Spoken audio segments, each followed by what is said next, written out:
Welcome back to Split the Party. I'm your host, Steve Osmond. Today I'm going to talk about Dead Men Tell No Tales. This is, if you've played games like Betrayal House on the Hill or Arkham Horror, this is sort of in that vein where you have an expansive board. It's the adventure board games. You've got an expansive board. In this particular one, you are building the board as you go. Each of the tiles is going to cause actions against you. The game itself is acting against you. You're playing completely cooperatively. Now, this one does not have a game master or a mediator. You're all playing together.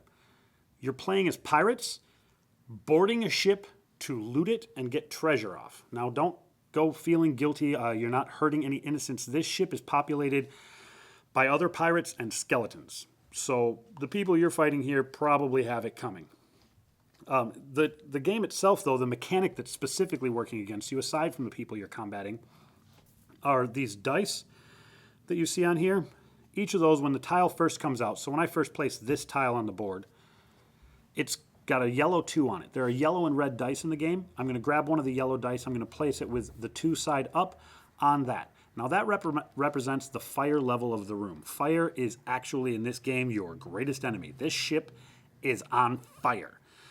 The guards seem completely unconcerned. They stand in their room and just fight you, but it is on fire. Every time you take your turn, the first thing that you will do is you're going to grab a room tile they're all in a stack face down. You're going to place one and then put the die on there, and you'll also take any other appropriate actions with that room. For instance, if you place a room that has this icon on it, that's a trapdoor icon. That just means that it's a door that has opened up where deckhands from below can come up to defend the ship, and they do. As soon as you place a tile that's got that symbol on it, you grab a deckhand token and place on there as well. That's somebody that can slow you down and hinder you. Deckhands don't directly attack you, but they hinder the abilities you can use. If there's only one there, there's no effect. If there's 2, it slows you down a little bit, and if there's 3, you can literally do nothing but fight deckhands until they are back down to a manageable level. After you've placed your tile, then you start taking your actions. You have a number of action tokens. It's 5 for all the characters except for 1 who gets 6. Your actions, you have a number of them that you can use. You can run or walk. Running allows you to go further, but you're going to tire yourself out more and potentially deal with more fire. You can fight deckhands. You can fight the guards and skeletons that are here. You can pick up items. And ultimately what you're trying to do is find treasure. The game has 2 different player counts, either 2 to 3 or 4 to 5, and in each of those scales it has 3 different difficulty levels, and the difficulty depicts how many treasures it is you need to make it off the ship with to win the game. At the easiest level you need to get 4. You're trying to get 4 treasure out of the ship off to, at this point, this little dinghy right here, because that's your only entry point.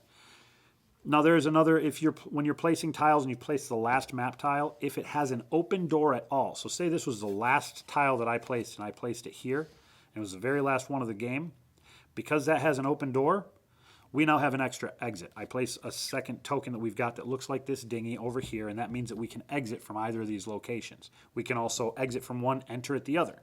So it gives you a little bit of diversity as you're going in, running through this burning ship, trying to pull out fire. Where it gets complicated is what happens after your actions? What happens after your actions is called Skelit's Revenge. That's the name of this boat. You take the top card from the Skelit's Revenge deck and flip it over. Now it's going to have a die facing on it that will either be blank or have one of the numbers on it. If it has, for instance, a yellow die that has a number 3, all of the dice that are a 3 will increase to a 4. All of the yellow dice that are a 3. All of the red dice are unaffected. Other numbers are unaffected. If it has a yellow/red, it shows half and half, then you're going to do both. If it's a blank face of either or both colors, then any room that doesn't have a die in it because you've put that fire out is going to get a fire in there, a fire die at a 1. So the fire is spread back into that room. Now the increase in numbers is significant because when a room gets to 6, it explodes. Say this room explodes. It's going to spread fire into every room adjacent to it that's already on the board. At this point, that's only this one. So then that, when the fire spreads to it, increases by another 1. Also, because this room exploded, I flip it over, it is now impassable, and I can't get through that room. If there's treasure on the other side and this is the only way to get there, I have to start placing tiles to get around it or I'm screwed.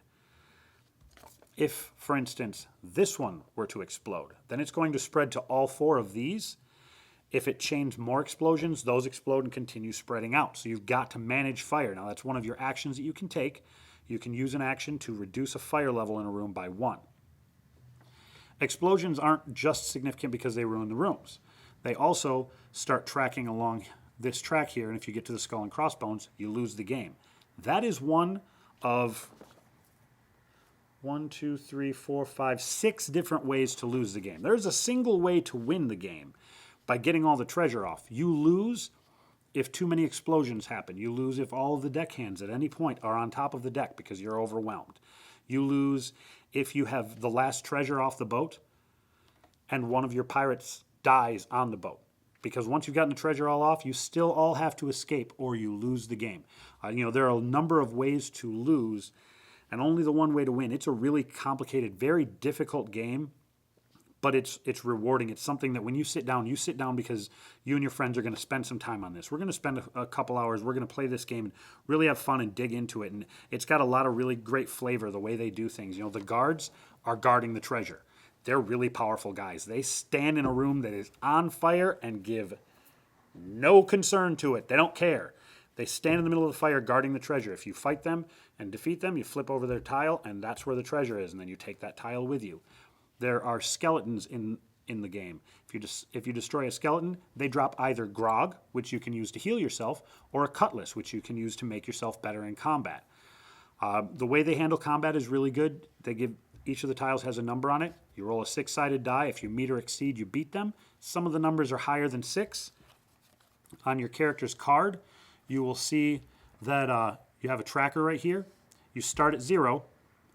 You can spend an action to go up to +4 at max. The first time you attack something after you've increased your attack at all, your attack is burned and it goes back to +0. So you can, if you're fighting somebody who's a 6, you can go up 2 and then attack them hoping that you'll roll a 4 or better. Or you can beef yourself all the way up to 4 so you only need to roll a 2 or better. But it's a one and done. You do it and then it goes right back to 0, and the next time you've got to spend your actions to get up there again. So they do a good job of just making it feel desperate. The fire is constantly spreading, and you're going out there trying to put this fire out and fighting these people who are there and these skeletons who are there completely unconcerned with the fire, all the while trying to get the treasure off. It is a really fun game. I'll be honest, I haven't won it yet. I've still enjoyed it. I still keep coming back and playing the game. I'm convinced that eventually I will be victorious.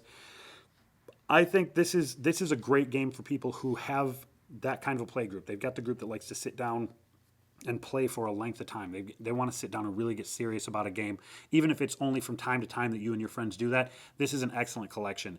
I don't know I don't remember exactly what it came in at. I got this one at a discount, but it's a reasonably priced game, that much I know, and it's a beautiful game. I mean, the pieces are really nice. The pirates, there are 6 or 7 different pirates. They each have different abilities, and you choose them randomly, so that every time you play, you're working a different strategy as a team because you don't have the same team every time. It's really worth giving a look, and I think anyone who enjoys adventure board games should definitely try out Dead Men Tell No Tales. But that's my probably 2.5, maybe 6 cents. I'm going to let you guys go. I'd like to thank our sponsors, Duo Bus Design, Excelsior Games and Comics, and Sound G Entertainment. And as always, I'll see you in the Nerdverse.